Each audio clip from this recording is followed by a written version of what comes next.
대단히 감사합니다.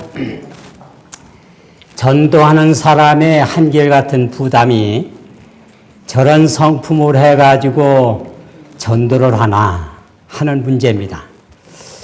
그렇다고 완전히 성결하게 된 다음에 전도를 하려니 하늘에 가서나 할 것밖에 없고, 그런데 사도행적 51페이지에 성결이란 하나님의 말씀과 뜻을 전적으로 순종하는 것이다. 아멘. 지금은 성결하지 않지만은 순종할 때 하나님께서 이루어 주실 것을 믿고 저희는 부족하지만 전도하는 사람들이 그런 마음으로 합니다. 오늘은 이 사업을 맞출 수 있었는데 지금까지 왜 지연됐는가, 어떻게 맞추는가 하는 문제를 함께 생각해 보려고 합니다. 여러분이 이 도표를 보시면은 이 도표가 육적 이스라엘 백성의 여정이 있고 또 영적 이스라엘 백성의 여정이 비슷합니다.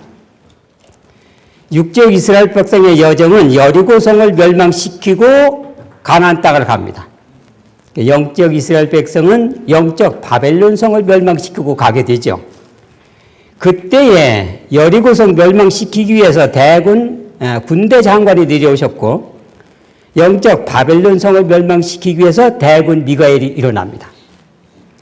그러니까 너희 시작은 너희가 하고 맞추기는 하나님 예수님께서 맞추시겠다 그거예요. 자, 여기 보면은 하나님께서 가데스 변경에 왔을 때 주저하지 말고 들어가세요 그랬어요. 그랬더니 아이고 감사합니다. 들어가는 것은 감사한데 할머니 있지요, 부녀자 있지요, 아이들 있지요. 어떻게 그냥 갑니까? 일단 정탐을 해야지요 하는 거예요. 정탐을 한 결과 못 가겠다는 겁니다. 그래서 그 결과로 40년간 지연됐어요. 가라고 했으면 갔으면 되는 건데 또 1844년 이후에 사단에게 허락된 기간이 끝났으니까 지구의 은혜 기간이 끝났다 이겁니다. 사단에게 은혜의 기간, 허락된 기간. 그러니까 이제는 전도하고 빨리 맞춰라 그랬어요. 그랬더니 지금까지 지연된 겁니다. 그런데 지연 요소를 찾아보면 인간적인 생각에는 지극히 당연한 것입니다. 어떻게 그냥 갑니까? 정탐하고 가야지요. 그것도 지당하게 얘기죠. 1844년 경고하고 끝나는 것보다는 그래도 많은 사람을 구원시키고 가야 안 되겠습니까? 그것도 인간적인 생각은 지당한데 이렇게 지당한 생각이 언제든지 불신을 낳는다고 하는 것입니다. 이게 육신의 본성이라고 하는 것이죠. 자, 1844년 하나님께서는 이렇게 경고하셨어요. 만일 재림 신도들이 1844년 실망 이후에 셋째 천사의 기별을 받아들이고 성령의 능력으로 그 기별을 온 세상에 전파하였다면 누가 오셨을 것이다? 예수님께서 오셨을 것이다 하는 것이다. 그러면서 말씀하시기를 그분은 온 세계가 다 회개할 것이라고 하지 않으시고 이 천국 복음이 모든 민족에게 증거되기 위하여 온 세상에 전파되리니 그제야 끝이 오리라고 하셨다. 온 세상에 복음을 전함으로 우리 주의 강림을 촉진시킬 능력이 우리에게 있는 것이다 하는 것이. 인구는 2억씩 늘어갑니다. 전도는 1000만 명을 침례를 못 줍니다. 그러니까 회개시키려고 하면 한없이 간다는 얘기예요. 그러니까 온 세상을 회개시키려고 하지 말고 빨리 경고하고 전하고 끝내라 그겁니다. 그런데 그러면 왜 듣지도 않는데 왜 경고하고 전도하고 끝내느냐 하는 것이 그거는 심판 때문에 그렇습니다. 전도는 구원을 시킨다고 하는 목적도 필요하지만 기간이 끝나면은 심판 때문에 빨리 해야 됩니다. 왜냐하면 기별이 늦어질수록 악인들 많이 생기지요.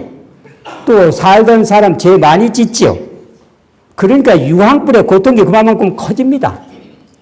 그 다음에는 구원 얻을 백성들이 자꾸 죄악 세상에서 고통이 지연된다는 얘기입니다. 그래서 하나님께서는 지연되는 것이 누구의 뜻이 아니다? 하나님의 뜻이 아니다 그거예요. 심판 때문에 빨리 전하라고 하는 거예요. 사한 자와 죽은 자를 심판하실 예수 앞에서 엄히 명하노니 말씀을 전파하라. 때를 얻든지 못 얻든지 항상 심쓰라. 때가 이르리니 사람이 바른 교훈을 받지 아니하며 귀를 진리에서 돌이켜 허탄한 이야기를 쫓으리라.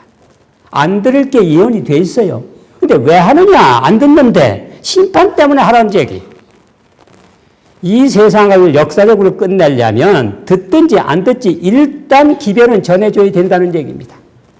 그래서 하나님께서는 끝내시기 위해서 전도할 때 천사가 일생의 기록을 다 찍습니다.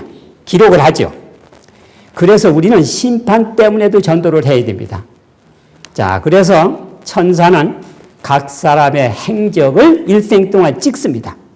각 사람의 행위는 성실한 것과 불성실한 것들이 기록된다. 하늘의 책들에는 하늘의 경고와 견책을 등한히 한 것, 시간을 낭비한 것, 기회를 놓친 것, 천사에서 전부 기록되어야 되는 것입니다. 전부 기록해가지고 본인을 부활시킨 다음에 그것을 보여줍니다. 본인이 이제 그것을 보면서 자기가 심판하는 거예요. 그런데 글자로만 기록됐다고 한번 보세요. 그럼 심판하기가 어려워집니다. 2001년 김길동이 소 하나 훔쳤구만 딱 나오면 기록만 나왔어요. 장면은 없어요. 그럼 그 사람이 죽을 건데 올바로 얘기하겠어요? 아니 내가 소 훔치는 거 봤습니까? 왜 생사람을 갖다가 이렇게 죄인 만듭니까? 하면 어떻게 하겠냐 이거지. 그러니까 장면을 찍어가지고 보여주는 것입니다. 하나님의 천사들은 화가가 사람의 모습을 그리듯이 정확하게 성품의 사진을 찍고 있는데 우리는 이것으로 심판을 받게 될 것이다. 자기가 소 하나 훔쳤으면 소 훔쳐가는 장면을 찍습니다. 요즘 사람도 비디오로 찍는데 왜 하나님께서는 사실을 기록을 안 하시겠습니까? 그러면서 심판을 받게 되는 것이. 여러분이 고향에 가면은 평소에는 생각이 안 났는데 바위덩어리를 딱 본 다음에 무슨 생각하냐면 아 내가 저기 올라가다가 넘어져서 코피 흘렸다는 생각이 난다 그 얘기. 평소에는 안 나는데 보면은 난다는 거예요. 그런데 이 죄진 장면을 보여주면 본인은 더 잘 기억된다는 것입니다. 기록책이 펼쳐지자마자 악인들은 그들이 범한 모든 죄를 깨닫는다. 하나님의 사자들을 모욕한 것, 경고를 거절한 것, 자비의 물결을 물리쳐버린 것, 불로 기록된 문자와 같이 나타난다. 창피하니까 눈을 감아요. 안 보려고 그래요. 사실이거든. 그때 눈 감는다고 안 보이니까 꿈에라도 보이게 하는데 여러분 꿈꿀 때는 눈 뜨고 꿈꿉니까? 자는 가운데서 꾸잖아요. 그러니까 감으면 뭐합니까? 꿈속에서도 보여주실 텐데 이렇게 심판을 해야 된다는 얘기. 그래서 하나님께서는 그날을 재촉해야 한다.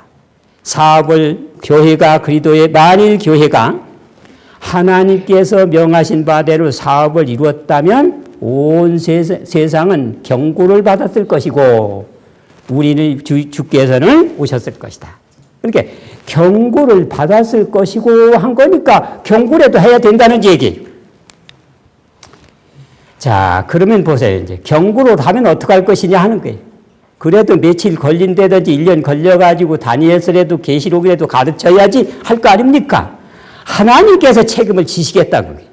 보세요. 여기 나오지. 대쟁투 611페이지입니다. 늦은 비로 병자들이 고치고 기사들이 따를 것이다. 씨앗은 이미 뿌려졌으므로 이제 열매를 맺을 것이다. 선교인들에 의하여 전달된 인쇄물들은 가마력을 발휘해왔다. 분명하게 드러나게 된다. 혈연관계, 교회관계가 무력해진다. 많은 사람들이 주님 편에 나오게 된다는 얘기죠. 하나님의 늦음이 성령을 통해서 이적을 행하면은 듣고 있던 기별들, 보고 있던 기별들이 가마를 통해서 확신을 얻고 그때 한번에 성령을 통해서 나오게 하시겠다는 거예요. 그걸 어떻게 믿습니까? 이미 하셨다 그 얘기예요. 오순절날 그렇게 하신 거예요. 구주께서는 오순절날의 위대한 수확을 바라보고 계셨다. 오순절에 성령을 부어주심으로 말미암아 수천 명이 하루에 회개하게 될 것이다. 이것은 그리스도께서 파종하신 결과 곧 당신의 사업의 수확이었다. 주님께서는 제자들과 같이 씨 뿌리기를 했어요. 오순절 성령을 통해 가지고 한 번에 하루에 3,000명, 4,000명씩 거둬들였지 않습니까? 이렇게 한 실적이 있으니까 믿고 하라 그거예요. 그러니까 전도는 간단한 겁니다. 멱살 잡고 와가지고 안 하면 한다면 어렵죠. 그러나 경고를 하라 이게. 의지의 자유가 있으니까 본인이 거절하면 어쩔 수 없다 이겁니다. 그래서 하나님께서는 경고를 하는데 실증을 하나 보여주셨어요. 그게 뭐냐면 여리고성을 도는데 처음에는 결과가 없다 이겁니다. 6일까지도 결과가 없다 이게. 7일 6번째까지도 결과가 없다 이겁니다. 그런데 7번째 가서 결과를 맺겠다 그게. 그렇게 했지 않습니까? 이스라엘 백성들이. 그래서 그렇게 하나님께서는 할 것을 또 예언해 주셨어요. 승리는 셋째 천사의 기별에 따를 것이다. 여호와의 군대 장관이 여리고성을 허물었던 것처럼 주의 계명을 지키는 백성들은 승리를, 반대는 세력들은 패배할 것이다. 자, 그러면 이 보세요. 여리고성 멸망은 영적 바벨론성 멸망과 대비되고 있지 않습니까? 그럼 여리고성을 어떻게 멸망시켰느냐를 보면 바벨론성도 간단하게 할 수 있다는 얘기예요. 결과에 너무 치우치면 못하는데 주님의 말씀을 전적으로 믿으면 된다는 얘기예요. 이스라엘 백성이 여리고를 돌을 때 한 바퀴 돌 때 7분의 1, 두 바퀴 돌 때 7분의 2 무너졌다면 어떻게 믿음을 봅니까? 현실이 증명하고 있는데 그렇지 않겠어요?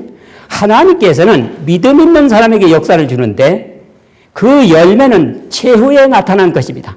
그 전은 길면 길수록에 믿음의 확신의 증거는 확실해지는 거예요. 자, 여기 우리는 셋째 천사 기별인 마지막 남은 셋째 천사의 기별을 전해야 되는데 여기 계시록 18장은 셋째 천사 기별을 전한다고 하면서 내용이 다릅니다. 여기 잘 보세요.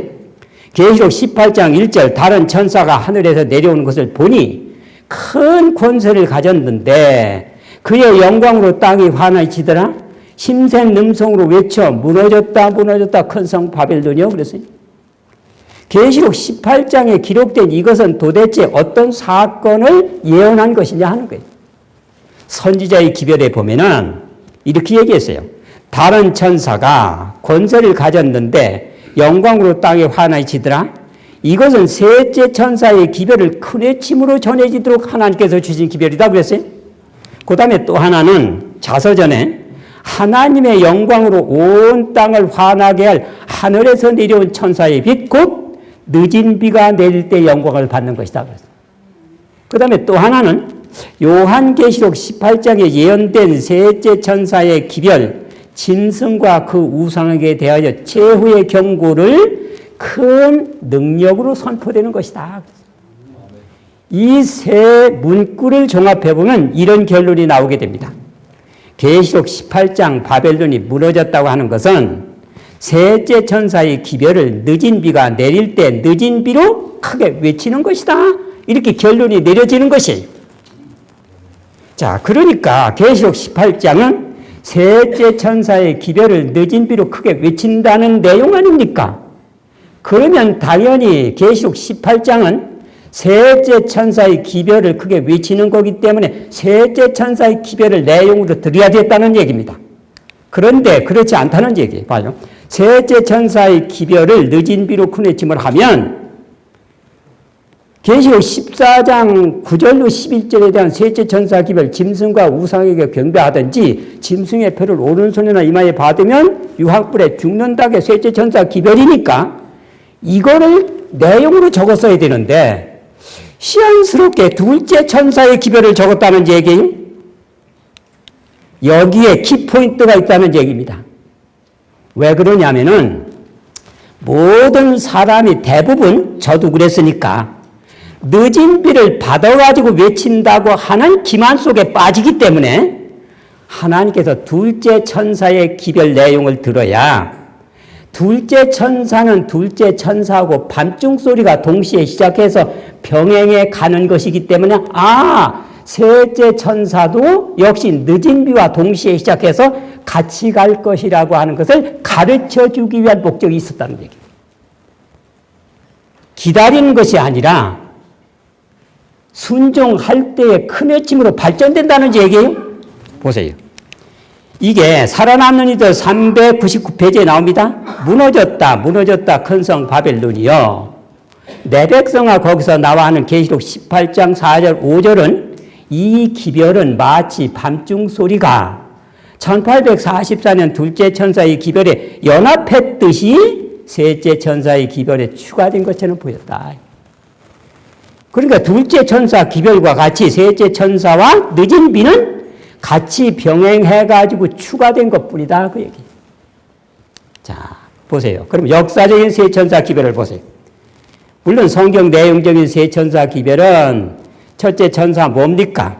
심판 때가 가까웠으니 하늘과 땅과 물샘의 근원을 만드시는 경별 안식일 지키라는 얘기예요. 계명적으로 볼 때. 그 다음에 바벨론이 무너졌다 하는 것은 둘째 천사 기별은 하나님의 안식일 대신 태양신 성기는 일요일이 왔으니까 바벨론이다 그겁니다. 그러니까 안식일 지켜라고요. 짐승의 표 받지 말라. 짐승의 표는 일요일이니까 하나님의 표 안식일 지켜라 그거예요. 그러니까 세 천사 기별은 성경적으로 계명적으로 볼 때는 안식일 때 복운동입니다. 그런데 역사적으로 보자 이거예요. 밀러는 2300주를 풀이해가지고 예수님이 1844년 4월 21일 날 온다고 증거를 했어요. 그래가지고 외쳤는데 이게 첫째 천사 기별이다 그거예요. 살아남는 자 356페이지 요한계시록 14장에 나타난 첫째 천사의 기별에 관한 예언이 1840년에서 1844년 사이에 있었던 재림운동으로 성취되었다. 이게 역사적인 첫째 천사 기별이라는 거예요. 그런데 그때 안 오셨다는 얘기입니다. 그래서 실망해가지고 다 뿔뿔이 헤어졌는데 기별이 또 오기를 여러분들 실망당하셨지요. 8월 달에 뉴햄프시아주의 엑세터에서 모이니 다시 한번 오셔가지고 기도해도 하고 충전을 한번 합시다. 그래가지고 8월 달에 뉴햄프시아주 엑세터에 모였어요. 그랬더니 스노우 목사님이 밀러는 봄으로 계산을 해서 3월 20일 날 맞춘 거를 했는데 조서도 가을에 내렸고 맞추는 것도 가을이니까 당연히 가을에 맞출 것입니다. 그런데 가을에는 7월 10일 대속절이 있는데 이 대속제일을 양력으로 따지면 10월 20일에 해당되니까 그때입니다. 계산 시발점이 착오하게 있는 것입니다. 군중들이 그러면 그렇지 하나님께서 우리를 속일 리가 있나 하고서 또 막 전도하기 시작을 한 거예요. 이게 둘째 천사 기별이라는 것입니다. 첫째 천사의 기별이요. 둘째 천사가 외쳤다. 무너졌다 큰 성 바벨론이요. 이 기별은 1844년 8월 야영회 때 했으니까 여름에 선포되었고 이로 인해 약 5만 명이 그들에게서 나왔다. 바벨론에서 나왔다는 얘기예요 이제. 예? 자 그런데 그날 또 안 오셨어요. 그러니까 실망당한 분들이 더 실망을 해가지고 뿔뿔이 헤어졌는데 신실한 몇 분들이 기도하면서 하나님 앞에 성실히 기도할 때에 하나님께서 하늘 성소가 있는 것을 히브리 8장과 9장을 통해서 가르쳐 주신 거예요. 자 그럼 성소가 있다면 지성소도 있을 것이다. 지성소 안에는 법궤가 있다. 법궤 속에는 십계명이 있다. 십계명을 일일이 조사하기 시작을 한 겁니다. 첫째 계명 이상이 없고 둘째도 셋째도 한데 넷째 가서 이상이 생긴 거예요. 안식일을 기억하여 일곱째 날 지키라. 달력을 보니까 일요일이 첫째로 되어 있다 이겁니다. 아니 일곱째면 토요일에 되는데 어떻게 일요일을 지킬까? 그래서 조사를 딱 해봤더니 로마 교회가 안식일을 일요일로 변경한 걸 발견한 거예요. 그래서 안식일을 찾아서 셋째 천사 기별이 나온 거다 그겁니다. 보세요. 1기별 68페이지 1844년의 큰 실망 이후에 안식일의 개혁을 받아들이고 셋째 천사의 기별을 전파하기 시작하는 그러니까 실망을 통해서 무너졌던 뭐를 찾아낸 겁니까? 안식일을 찾아낸 거예요. 이것이 셋째 천사 기별이다 이겁니다. 자, 그런데 살아남는 이들 399페이지에 밤중 소리가 둘째 천사의 기별에 연합한 것과 똑같이 늦은 비는 셋째 천사의 기별에 병행해서 같이 시작됐다 그 얘기예요. 이제. 첫째 천사는 3월 20일 날 재림한다고 외친 것이죠. 근데 그때 안 오셨어요. 그래가지고 10월 20일 날 다시 외쳤는데 이게 둘째 천사 기별입니다. 이거는 마치 뭐와 똑같으냐면 마태복음 25장에 열 처녀가 신랑을 기다리고 있는데 신랑이 초저녁에 올 걸로 기다리고 있었던 거예요. 이 신랑 예수님이 오신다고 하는 3월 21일은 초저녁 기별이고 그 다음에 졸며 잤을 때 10월 20일 온다고 하는 것은 밤중 소리다 그 얘기예요. 마태복음 25장에. 그러니까 보세요. 밤중 소리는 둘째 천사와 같이 시작한 겁니다. 그래서 둘째와 밤중 소리가 같이 가고 병행한 겁니다. 이와 똑같이 계시록 14장 셋째 천사 기별이나 계시록 18장 늦은 비 운동은 내용이 다르다 똑같다. 똑같다는 얘기예요. 그러니까 시작도 같이 됐다는 얘기입니다. 보세요. 초기 문집 277페이지 신생 천사가 무너졌다. 큰 성 바벨론이요 외쳤다. 셋째 천사의 기별의 큰 외침과 어떻게 됐다는 얘기입니까? 동시에 행해지고 있었다. 그러니까 늦은 비는 올 게 아니고 이미 뭐 했다는 얘기입니까? 시작됐다는 얘기. 그러니까 계시록 18장 내용을 둘째 천사 기별로 해놔야 이상하다. 왜 둘째 천사 이거 둘째가 병행하니까 셋째 천사도 늦은 비와 병행할 것이다 가르쳐주기 위해서 그렇겠다. 셋째 천사는 10월 20일 실망 후 안식일 찾은 거예요. 늦은 비도 실망 후 안식일을 찾은 내용이 같은 겁니다. 그러니까 동시에 시작해서 병행해 가는 것이에요. 그러니까 늦은 비는 이미 1844년 셋째 천사와 같이 시작했다 그거예요. 그래서 엘렌 G 화이트는 1892년에 그리스도의 의가 나타남으로써 셋째 천사의 큰 외침이 이미 뭐 했다고 그랬습니까? 시작되었다 그렇게 했어요. 1892년에 시작됐다는 얘기예요. 그랬더니 사람들이 있다가 1892년은 4년 전에 1888년 존스와 와그너가 믿음으로 하는 의를 주장했으니까 그거겠지 이렇게 또 오해를 하더라고 그거예요. 그래서 다시 한번 보세요. 의를 이루는 원칙이 이렇습니다. 우리는 의를 이룰 능력이 없어요. 그러니까 능력을 누가 주시겠다는 겁니까? 예수님이 주시겠다고 하는 예수 믿음이 필요한 거예요. 그런데 의를 이루기 원하는 너도 협력해야 된다. 이게 아무리 선생님이 가르치려고 해도 학생이 안 배우면 소용이 없어요. 학생이 배우려고 해도 선생님이 없으면 못한다는 얘기입니다. 의를 이루는 능력을 예수님이 주기를 원해도 우리가 협력하지 않으면 못하는 거예요. 그러니까 의지가 협력하는 하나님 말씀 순종이 필요하다. 이렇게 해가지고 믿음으로 하나님의 의를 이루는 것입니다. 그런데 율법 가운데 안식일이 빠졌더라 그거예요. 그러니까 의를 완성시킬 수가 없죠. 왜? 특별히 안식일은 의롭게 하는 표가 되기 때문에. 자, 그런데 세 천사 기별을 통해서 무엇을 회복시켰으니까?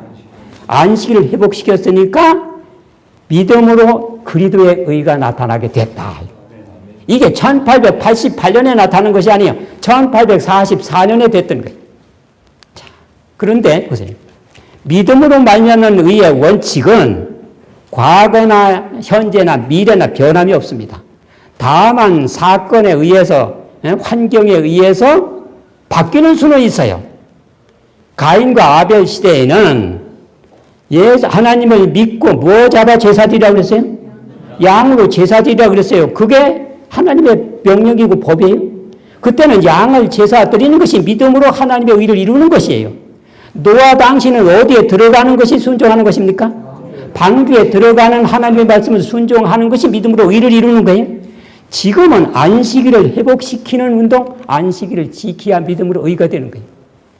믿음으로 말미암은 의는 창조 때부터 시작해가지고 무한한 미래까지 가는 것입니다.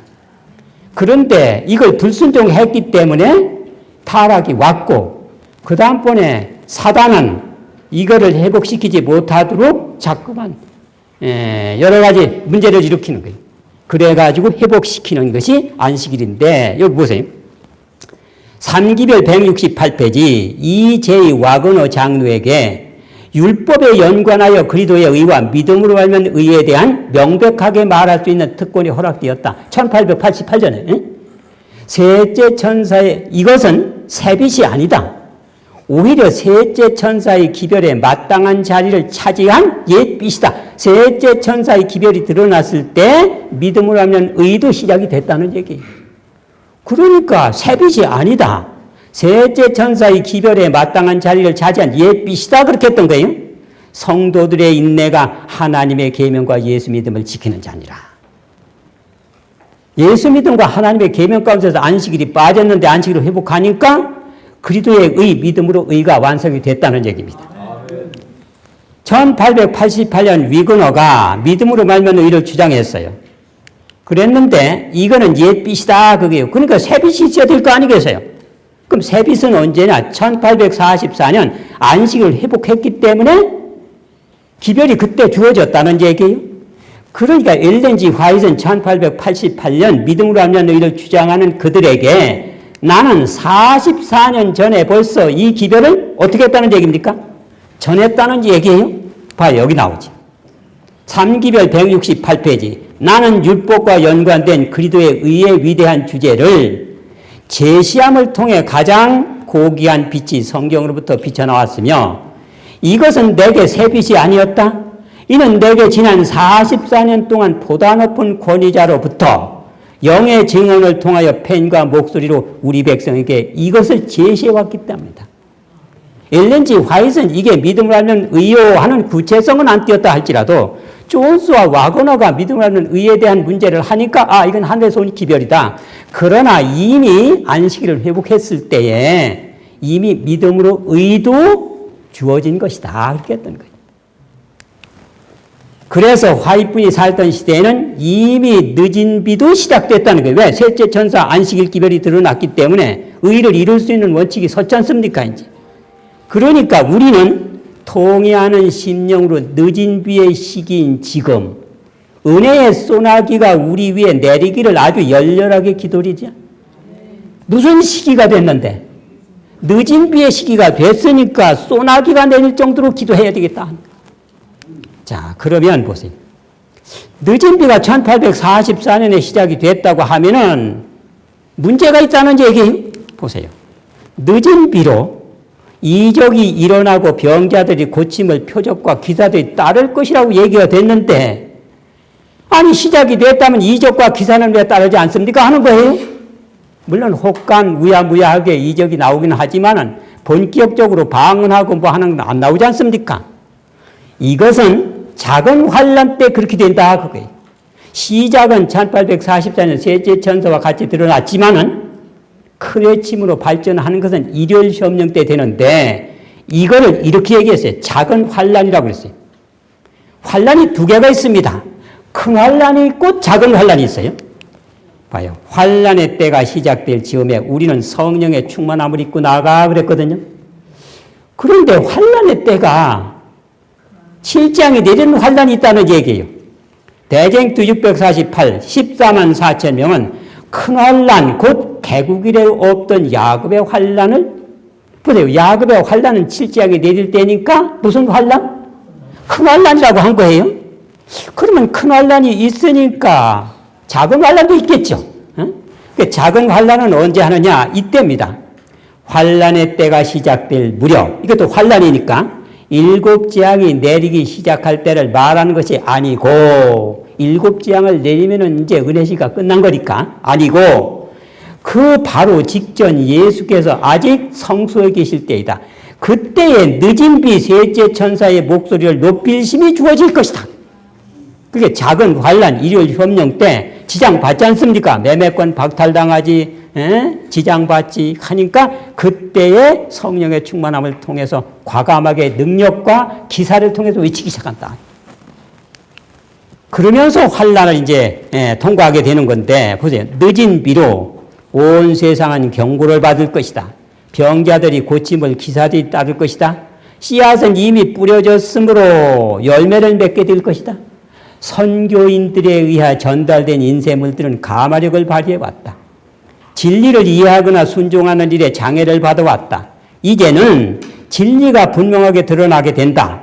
혈연관계, 교회관계가 무력해진다. 많은 사람들이 그때 주님 편에 서게 된다. 이적과 기사를 통해서 확신을 준다는 얘기예요. 자, 이미 씨앗은 뿌려졌다 그 얘기예요. 인쇄물도 전달됐다 이게요. 이적과 기사를 통해서 확신을 주고 열매 맺는다 그겁니다.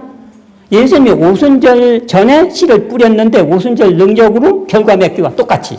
예? 보세요.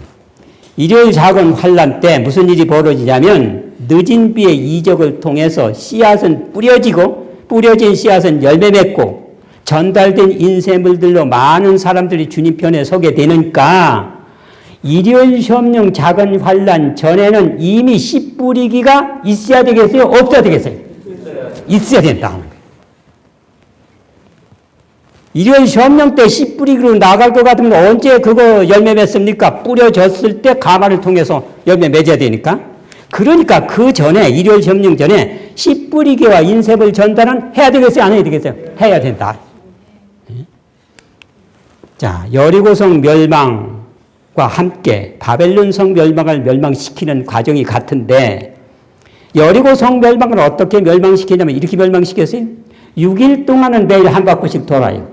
7일째는 6바퀴를 돌고 마지막 7바퀴째 큰 음성으로 와 하고 외치면 바벨론성이 여리고성이 무너진다 이겁니다.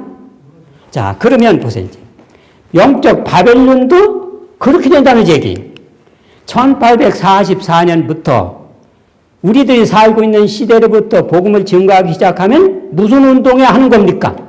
늦은 비 운동에 가담하는 거예요. 결과는 없지만. 그러나 일요일 시험령이 되면 일요일 시험령 때 큰 외침을 통해서 이적과 기사를 통해서 많은 분들이 주님 편에 서기 때문에 거기서 빠져나오니까 그 성이 무너진다 그겁니다. 자, 그러면 늦은 비에 큰 외침을 하려면 일요일 시험령 때 나가야 되겠어요? 지금부터 해야 되겠습니까? 지금부터 해야 됩니다. 예? 나만이 목욕을 해가지고 곤침을 받았어요. 근데 나만은 침에 믿음이 없었어요. 그 부하가 아니 대장님 더 큰 걸 시켰으면 어떡할 뻔했습니까? 그렇게 일단 순종을 하고 안 되면 연이 와. 한번 해보라는 겁니다. 그러니까 가서 목욕을 했어요. 그게 믿음이 있다고 가정을 해보자. 하나님께서 어차피 곤치어 주실 건데 뭐 7번째까지 들어갈 게 뭐 있나? 7번까지. 7번째만 들어가지. 한 번 들어가는데 10분 걸리겠구만. 그러니까 60분까지는 묵상만 하고 있어요. 안 들어가. 믿음은 가졌으니까. 그러니까 6번째 60분이 지났는데 이제 7번째는구만. 이제 들어가야지. 7번째 들어가서 곤쳤겠느냐 하는 것입니다. 여러분 어떻게 생각돼요? 안 된다는 얘기. 7번째 효력은 첫 번부터 6번을 들어간 거기에 의해서 순종에 대한 역사로 이루어지는 것입니다. 자, 여리고성 멸망을 하는데 이스라엘 백성들이 하나님께서 능력이 있으시니까 뭐 우리 순종을 조금만 하도 하나님께서 해 주시겠지 하고 믿음은 가졌어요. 돌렸더니 돌지는 않아요. 돌아봤더니 뭐 무너지는 것도 아니고 그대로 있으니까 무너지지도 않는데 우리만 그냥 돌고 있었구만. 그러니까 우리도 가만히 기도하고 마음만 돕시다. 믿음은 가졌어요. 그리고 가만히 앉아서 도는 시간에 묵상 기도하고 있어요. 지금 동쪽 같고 그 다음에 서쪽 같고 남쪽 같고 한 번 돌아오는데 2시간 걸리겠구만. 그래 하루에 2시간씩 묵상과 기도하고 있어요. 돌지는 않아요. 6번은 다 그렇게 합니다. 6일 동안. 그리고 7째 날도 6번은 그렇게 하고 7째 번 돌면 이제는 가야지 하고 딱 가면 무너지겠어요? 안 무너지겠어요? 안 무너진다는 얘기. 제7일 7번째 무너지는 것은 그 전에 한 순종을 통해서 하나님께서 믿음을 보셨기 때문에 역사하셨다는 얘기.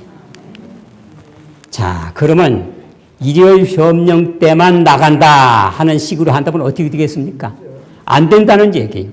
지금부터 작은 외침이라도 돌고 결과라도 없을 때 돌고 있어야 나중에 큰 외침으로 발전하는 것이지 나중에 큰 외침 할 때만 나가면 늦었다 그 얘기. 그러니까 여리고성을 돌 때에 결과가 없었어요. 그러니까 믿음과 순종을 볼 수가 있었던 거예요. 마찬가지로 우리는 늦은 비의 큰 외침도 지금부터 나야 된다. 자, 나는 하나님의 백성들이 어떤 변화, 즉 강력한 힘이 그들을 사로잡는 변화가 있기를 기다리는 것을 보았다. 제가 옛날에 이렇게 기다리고 있었어요. 온갖 세상 일 좀 재미 보다가 돈 좀 벌어놓고 늦은 비 일요일 시험령만 내리면 늦은 비 성령 받을 테니까 그때서나 나가지. 늦은 비 성령 받으면 가만히 있을 수가 없으니까 그때서 나가지. 한가롭게 그런 생각을 한 거예요. 그런데 안 된다는 얘기 아닙니까? 나는 하나님의 백성들이 어떤 변화, 즉 강력한 힘이 그들을 사로잡는 변화가 있기를 기다린 것을 보았다. 강력한 힘이 사로잡는 것이 성령 아닙니까? 충만히 임해서. 이는 그들이 잘못 알고 있기 때문이다. 그들은 활동해야만 하며 스스로 사업을 붙들고 하나님께 열렬히 부르짖어야 한다. 하나님, 저들이 죽을 것을 모르고 저렇게 하니 얼마나 마음이 아프십니까? 저들을 회개시키게 해 주십시오. 하나님, 능력을 부어주십시오. 애타는 심령으로 안타깝게 부르짖는 분에게 성령이 임하게 된다는 얘기.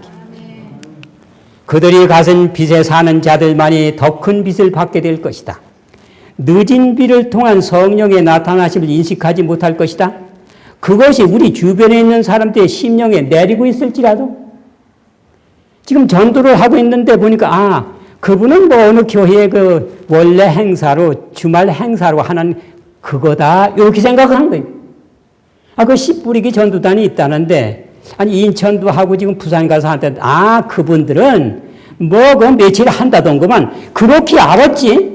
늦은 비 정신으로 하고 있는 건 까마득해 몰랐다는 얘기예요. 그분들이 큰 외침으로 발전되게 된다 할지라도 나는 안 된다. 그러니까 우리 주변에 있는 사람들의 심령에 내리고 있을지라도 우리는 그것을 분별하거나 받을 수가 없다는 얘기예요. 여러분, 능력이 와서 강압적으로 하는 게 아닙니다. 여러분이 순종을 하는 그것을 보고 하나님께서 지장받고 장애가 올 때에 늦은 비의 큰 외침을 위해서 충만히 부어지는 것입니다. 밤의 묵시 가운데서 하나님의 백성 중에 큰 개혁운동이 있는 것을 표상하는 계시가 나타났다. 개혁은 물론 마음을 성화시키는 것도 개혁입니다. 그런데 하나님의 말씀을 순종하는 것이 큰 개혁이라. 봐요. 밤의 묵시 가운데서 개혁운동이 있는 것을 보았는데 이분들은 오순절의 큰 날이 있기 전에 나타났던 바와 같은 수천 수백의 사람들이 가정들을 방문하고 저들 앞에 하나님의 말씀을 펴고 있는 것을 봤다. 화이분이 호주를 갔어요. 그런데 이상한 본 사람이 나타났어요. 아니 내가 형제를 본 것 같은데 언제 봤습니까? 그건 볼 리가 없죠. 나는 호주고 자매님은 지금 미국에서 이제 온 지 얼마 안 되는데 어떻게 봤습니까? 글쎄 그렇게는 시기적으로 맞지는 않는데 혹시 인쇄소에 한다니까? 예, 인쇄소에는 다닙니다. 당신이 인쇄하는 과정을 내가 봤습니다. 여러분이 하늘에 가면 화이트부인이 말아불든지 보내요. 그 많이 보던데 1915년에 돌아가셨지 않습니까? 저는 2000년도에 사람인데 어떻게 봅니까? 글쎄 그건 그런데 혹시 집집전도 안 했습니까? 예, 그건 했습니다. 옳거니 거기서 봤습니다. 할 수도 있다는 얘기. 예.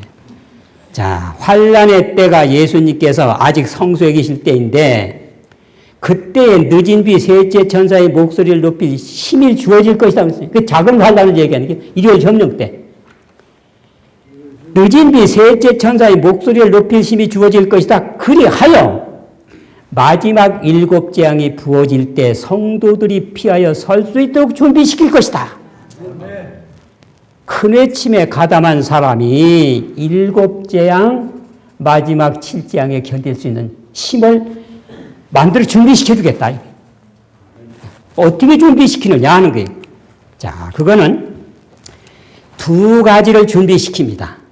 첫째는 우리 거듭난 성품이 예수님의 장성한 분량까지 채워주십니다.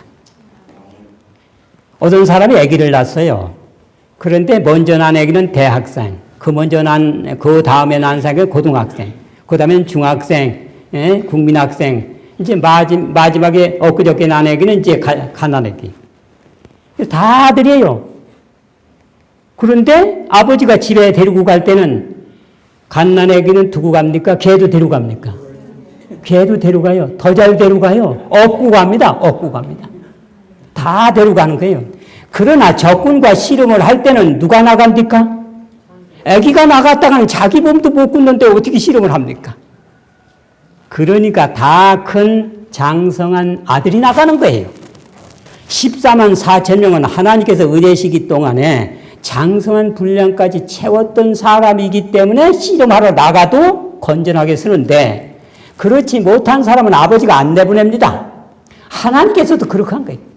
그래서 환란을 통과하지 못할 사람은 대환란에 들여보내겠다, 안 들여보내겠다? 안 들여보냈다. 그게 마지막 사건 255페이지에 나옵니다. 환란을 통과하지 못할, 어리지와 통과하지 못할 사람은 미리 뭐 한다는 거예요? 잠재우겠다. 나갈 사람만 나가는 거예요. 만약에 걔들이 나갔다면 아버지한테 먹칠을 하는 거예요. 아이고 자네 자식이 뭐 이건 뭐 형편없구만 하면 어떻게 되겠어요? 안 내보냅니다.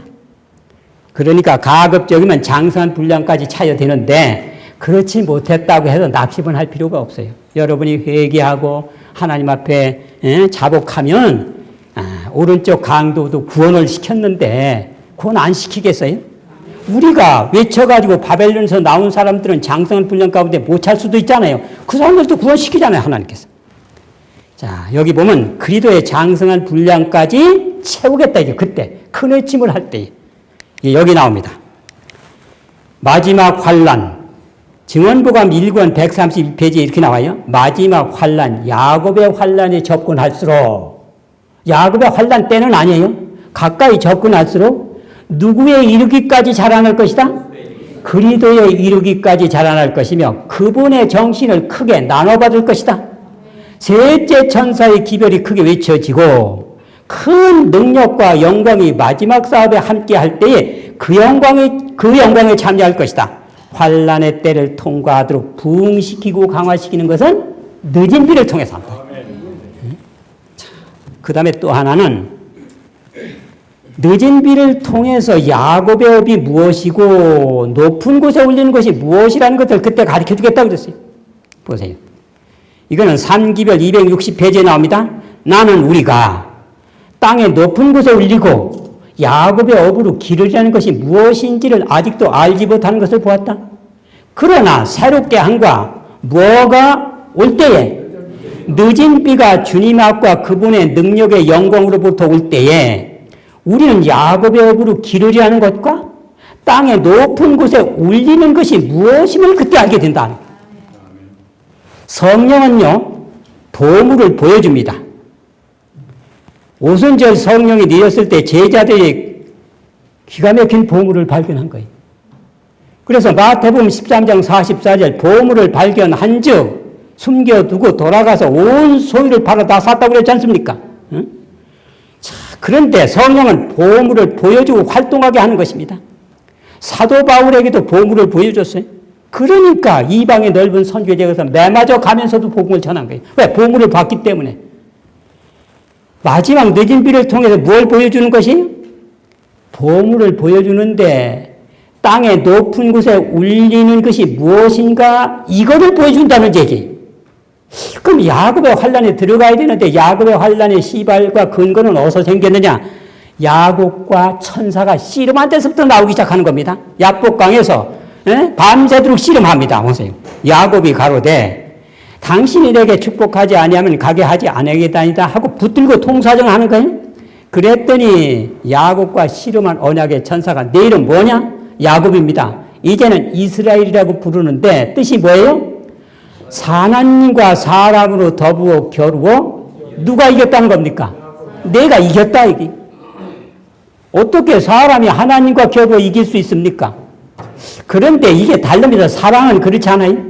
손자하고 할아버지하고 씨름을 하면 누가 이기는지 아세요? 언제든지 할아버지가 지고 손자가 이깁니다. 어떻게 이기느냐면 개를 들고 넘어갑니다. 야, 우리 손자 기분 세구나. 할아버지 이겼네. 하고 뭐 주기 위해서 그렇게 하는 겁니까? 상 주기 위해서 그렇게 하는 거예요. 하나님이 우리에게 상 주는 거예요. 하나님과 씨름해가지고 누가 이겼다? 너희가 이겼다 이거예요. 그러면 보세요. 이긴 사람하고 진 사람하고 위치가 달라져요. 이긴 사람은 진 사람의 오른편에 서는 것입니다. 자, 대통령 취임식을 할 때 취임할 대통령은 오른편에 서고 물러갈 대통령은 왼편에 섭니다. 왜냐하면 대통령의 권세를 이제는 취임할 대통령이 행사해야 되기 때문에 오른손이 하거든. 그게 오른편에 앉게 되는 것이에요. 그러니까 여기 보면 최고 높은 자리를 너에게 주겠다 이게 하나님 오른편에 너 앉히겠다 그겁니다. 예? 보세요. 여기 나오지. 우리가 그분의 오른편에 앉기를 원한다면 우리는 완전성을 목표해야 하며 그가 이기신 것처럼 무엇한다?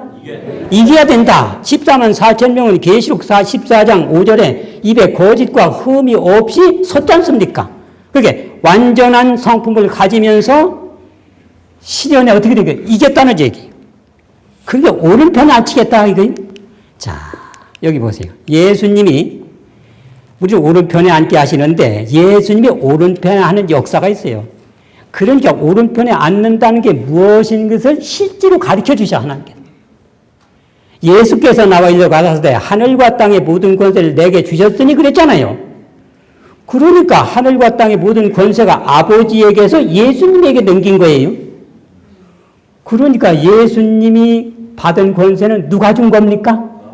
성부 하나님이 주신 거예요. 자, 그러면 보세요. 저는 십자가를 참으사 하나님 어디에 앉게 되세요? 보좌 우편에 앉았다 이게요. 그게 하늘과 땅의 모든 권세가 아버지가 예수님에게 넘긴 거예요. 그 후로부터 요한복음 14장 13절 이제는 누구 이름으로 기도하라? 내 이름으로 기도하라 그랬어요. 그리고 성령을 보내시는 거예요.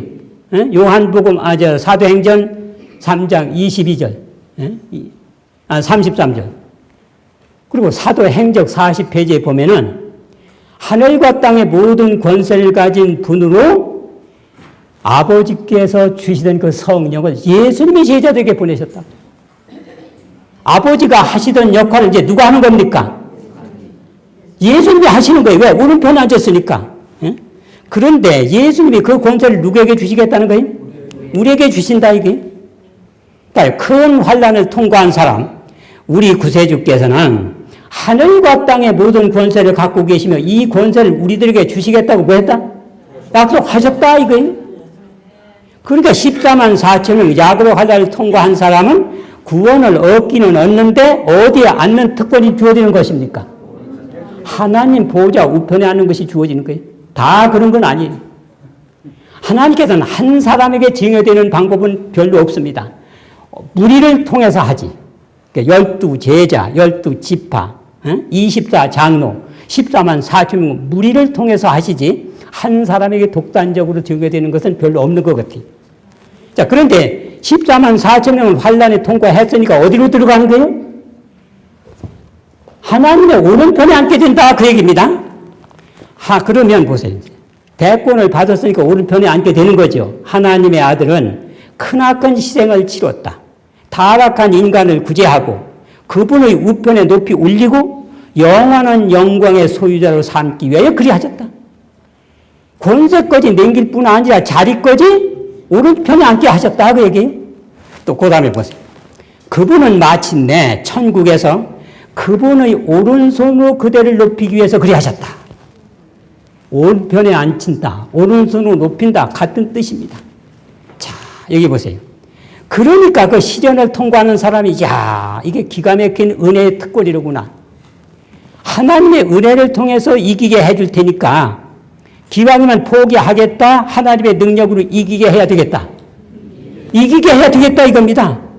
시련을 통과할 때 불의 시선을 고정시키지 말고 영원한 유업, 불멸의 생명, 영원한 영광에 중요한 것에 믿음의 눈을 고정시켜야 한다.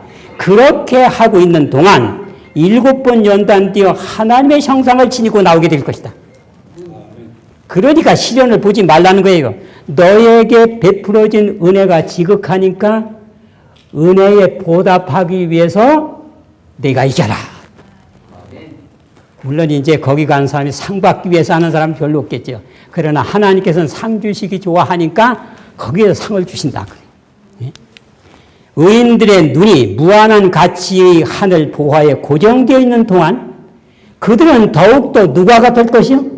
그리스도가 같아질 것이요. 뭐 해서 승천하게 됩니까? 살아서 승천하기에 합당한 자로 변화될 것이다. 여러분, 신성인 성부 하나님의 오른편에 인성으로 환난을 통과한 예수님이 앉으셨어요. 권세를 받으시고 그 다음에 그 오른편에 큰 환난을 통과한 인성인 14만 4천 명이 앉게 됩니다. 그러면 이거의 시발점은 어디서부터 되느냐 하는 거예요? 보세요. 결과가 있든지 없든지 늦은 비정신으로 전도주와 소책자를 뿌리는 것으로 시작하는 겁니다. 이게 첫걸음인 것 같아요. 물론 여러분이 단체로 하시든지 개별적으로 하시든지 교회 어떤 시간에 하시든지 그건 방법은 여러 가지 있으니까 여러분이 선택하시면 되고 뿌리면 늦은 비에 큰 해침에 가담하게 되고 늦은 비에 큰 해침에 가담하면 환난을 통과할 힘을 얻고 환난을 통과하면 누구의 오른편으로 가는 것입니까? 예수님의 오른편으로 가요. 바위 부인이 계시에 딱 봤더니 시온산을 가봤어요. 초기문집 19페이지. 아름다운 성전이 있어요. 거기에 기둥이 7개가 있는데 진주로 박힌 기둥이 있는데 성전이 있어 거기 들어가려고 하니까 아이고 여기는 누구만 들어갑니다. 14만 4천 명만 들어갑니다. 특별한 물이에요. 여러분 기왕이면 하나님의 은혜로 주시겠다고 했으니 거기까지 여러분이 은혜에 보답하기 위해서 하셔야 되겠어요? 포기하셔야 되겠어요? 하시라니까. 여러분 아무쪼록 지금부터 씨 뿌리기를 시작하세요. 일주일에 한 번을 하시든지 뭐 어떤 데서는 한 달에 뭐 하루씩 한다든지 또 일주일에 며칠씩 하는 이런 분들이 있으니까 함께 특권에 가담하기를 바라면서 말씀을 마치겠습니다.